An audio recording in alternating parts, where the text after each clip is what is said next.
On this episode of China Uncensored, Donald Trump blames China. Again.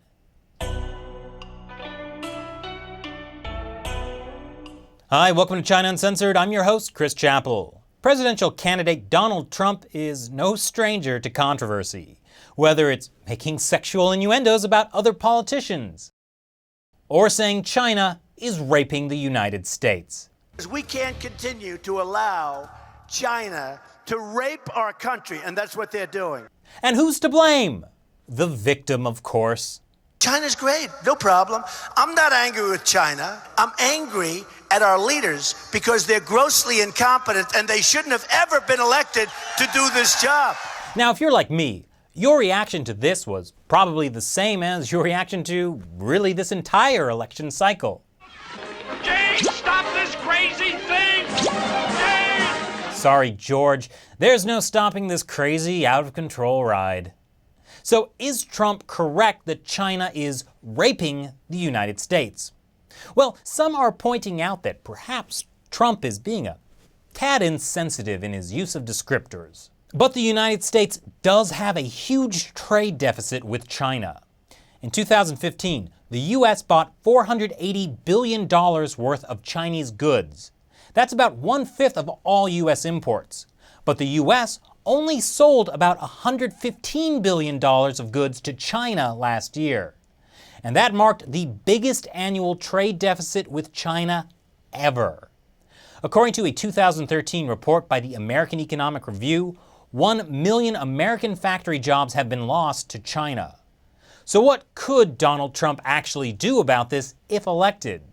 Well, he suggested this: a 45% tariff on Chinese goods, which he cannot do.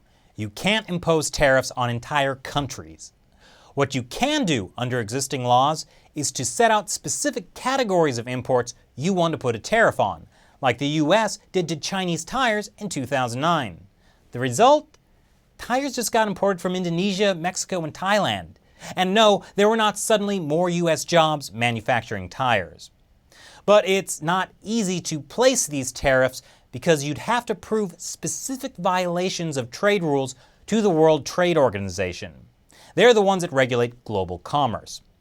You see, when the WTO was set up in 1995, the rules laid out didn't really take into consideration dealing with China, a country where the Communist Party has pretty murky ties to just about everything, including the handling of the economy.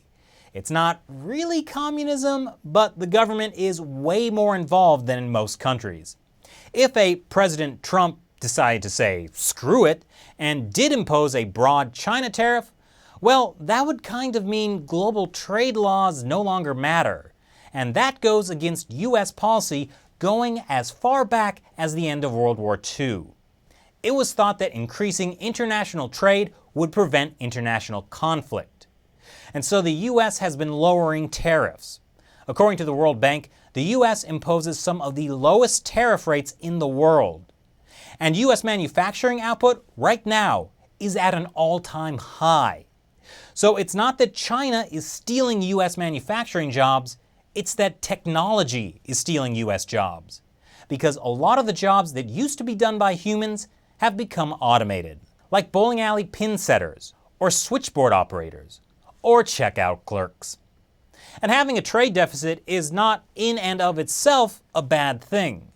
The US economy runs on consumption, and boy are we good at it. Can he break his own record of 68 hot dogs in 10 minutes? With seconds on the clock, Chestnut manages to do the impossible.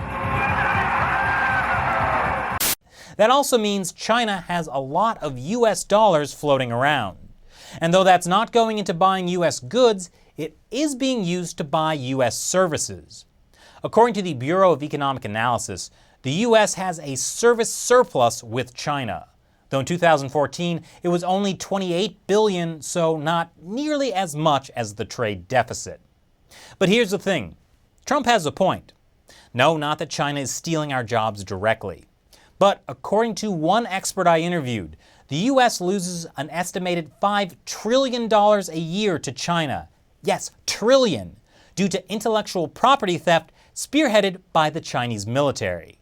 Not to mention, all this trade and theft are basically what prop up a cruel, tyrannical regime. It's just that when you put things like this, We can't continue to allow China to rape our country. though people will listen, they might not take it seriously. What do you think? Leave your comments below. Once again, I'm Chris Chappell, and I'm voting for Cthulhu. Check this out. It was posted a couple weeks ago on Chinese social media. This 3-year-old kid picks up a steel pipe like he's gonna fight off a bunch of police officers. That's why they've just celebrated China's first ever National Security Education Day. A day for people throughout China to have correct education thrust upon them by their benevolent overlords. Now you might be wondering, isn't that every day in China? Well, on this day, there were comics.